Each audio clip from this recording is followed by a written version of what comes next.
Before we get started with today's interview, just a quick reminder, click the thumbs up, make sure you subscribe and ding the bell so that you don't miss any of the great interviews that we have coming up.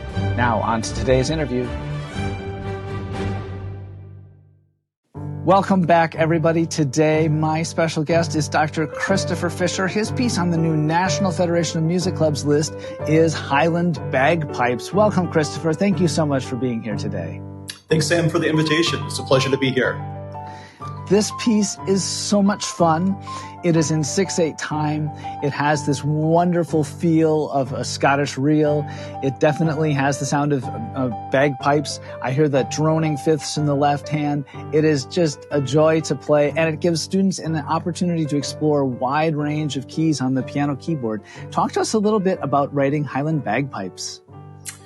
Sure. Well, anyone who knows me knows that I have a deep, abiding love of the UK and the British Isles. And so this piece is in many ways a nod to the amazing folk music that has come from that region of the world. And so, it was sort of birthed out of just an improvisation, sitting down at the piano, trying to compose something that for a young student with this idea of a drone bass, something that would be very accessible, right? The left hand is very static. It doesn't move throughout, and really the activity being in the right hand. And so I sort of set out with those parameters in mind. I wanted to write something in 6/8 time to kind of get the sense of compound meter, this idea of really feeling the primary pulse point in the music.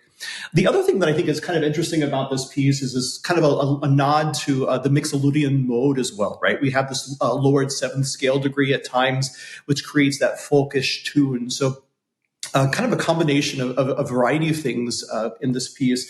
But ultimately, I wanted something that would just be a real hoot to play. It would be super fun for a student to play, and just really to have fun making music in this piece. And it is so much fun. I loved sight reading it. Talk to us a little bit about how you approach getting that left-hand shape when students are playing the open fifths.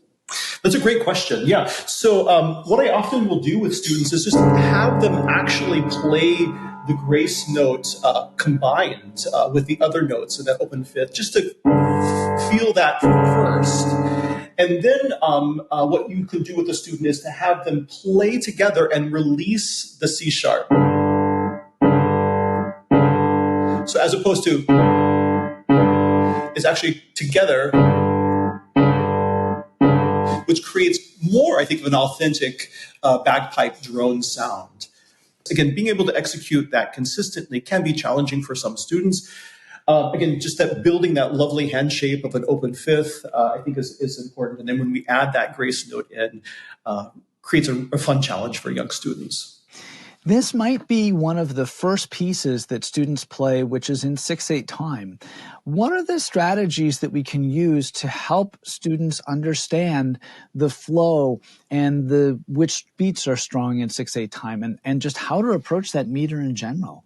That's a great question. I think really as a guiding principle for my teaching, be it, Highland Bagpipes or even Beethoven sonatas or Chopin, the idea of trying to feel as few beats as possible really is an important skill for pianists to develop.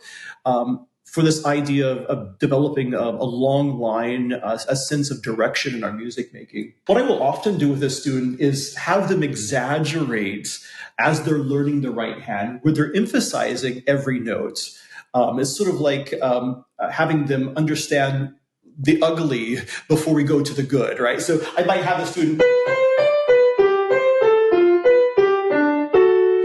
accent every note, and we get to talk about why that doesn't sound very good, right? And then conversely, we will have them then maybe only accent or accentuate the first and the fourth eighth note. So,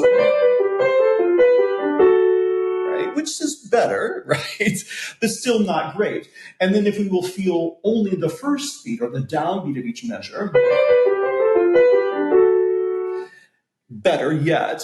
But I think ultimately what we want to do is feel the pulse point on the downbeat and really then feel the phrase move all the way to the dotted quarter note at the end. Right? So having students sort of in a very systematic way experience those rhythmic pulse points, gradually eliminating those pulse points so they begin to feel the primary and then understanding what the secondary is. That is great advice. Did you face any challenges as you composed this piece? This piece actually kind of wrote itself. It was one of those things that kind of went together in just a few minutes. I knew I wanted to write the piece in G major, and I wanted to make it patterned. I feel like young students, particularly at this level, feel a sense of accomplishment if they're able to read music quickly, get it in their fingers, if it feels good. And so the pattern of this works a little bit on rotation. Yeah, the piece kind of flowed, and no real challenges presented themselves to me. Actually, as I was writing it, I couldn't help but have a smile on my face. So, and that certainly came through when I was sight reading it. I found myself grinning ear to ear. It is so much fun to play. Is there anything else you'd like us to know about this piece? I think that pretty much covers it. At the ends, I think it's important that the students, again, are feeling that sense of release. So hearing that D in relief, oftentimes I'll have a student hold the drone through, but so having that sense of rhythmic release, I often talk to my students that rests play a very important dramatic role, and the way we release notes also can generate a sense of rhythmic vitality, right? So if I release my drone very slowly, it loses that vitality. But if I release it with excitement, it has a rhythmic bump to it. Right? So I get to talk in this piece about the idea of how we start notes, the sound quality at the start of the note, how we're listening through note values, but particularly how we're also releasing note values, because that, again, can generate a lot of dramatic impact in our playing. That is awesome advice. My guest today has been Dr. Christopher Fisher. His piece on the new National Federation of Music Clubs list is Highland Bagpipes. You can find it at pianosafari.com. We will make sure we link it in the description. Thank you so much for being here today, Christopher. Thank you, Sam.